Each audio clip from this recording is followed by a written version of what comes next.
I'm 𝗟𝗶𝗱𝗲, and you're watching FI News Review. Let's take a look at some of the top stories in the food and beverage industry this week. We start with the economy, consumer confidence in particular. The Conference Board just released numbers on consumer sentiment, and February is seeing the largest decline in almost 4 years. The drop in confidence about the U.S. economy spans all age groups, but it's most apparent in the 35 to 55-year-old category. Views toward labor market conditions have weakened, and negative outlooks on future business conditions have grown. Experts point to a variety of factors, such as the sharp hike in egg prices and the potential impact of tariffs on imported goods. More leadership shakeups are happening over in executive news. Unilever CEO Heinz Schumacher is stepping down from his role on March 1st, less than 2 years after he started. He will be replaced with Chief Financial Officer Fernando Fernandez. Despite a solid performance in 2024, the company has long been striving for stronger results. Meanwhile, Darren Harris is giving up his own chief executive title at Jack in the Box after 5 years on the job. CFO Lance Tucker will succeed him in an interim capacity. Harris worked hard to grow the brand, but sales continued to drag. Amidst the continuing flow of CEO movement, what does it take to run a successful company? We recently interviewed restaurant franchise expert Dan Rowe for his insights.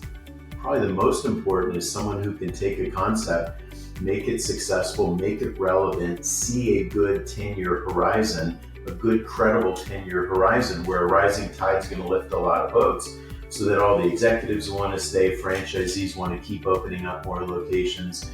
But I mean, it's a little bit finance, it's a little bit marketing, it's a little bit visionary, it's a little bit crazy. Like, you've got to get someone thinking outside of the box and engineering models that are a lot more profitable nowadays. A recent report on food delivery may prompt you to think more carefully when tipping. A recent report from Gridwise shows that the average food delivery driver made a little more than half of their earnings from tips in 2024.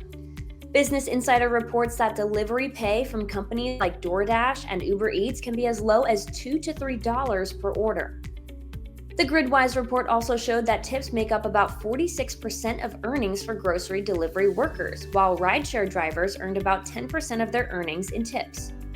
Both Uber and DoorDash have not given comments in response, but Instacart said that the findings were, quote, inaccurate and misleading.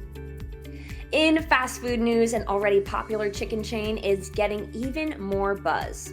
In an exclusive report from the Wall Street Journal, private equity firm Roark Capital is close to closing a deal to buy out Dave's Hot Chicken for about $1 billion. Four friends started the franchise in 2017 as a pop-up concept in Los Angeles. The business now runs more than 200 locations across the United States and generates about $1 billion in sales per year. Roark Capital is no stranger to the food news spotlight, having bought out Subway in 2023 for more than $9 billion. Their food holdings also include Auntie Anne's, Pretzels, Baskin-Robbins, and Wingstop. And finally, we're seeing a boom in wanderlust that wants to satisfy the stomach. Trips.com reports that culinary tourism is on the rise, specifically in the Asia-Pacific region.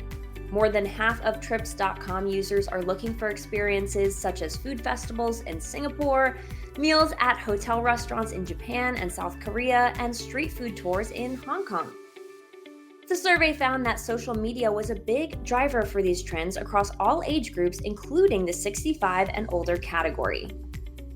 That's your news roundup for this week. For more of our great content, you can click on this playlist.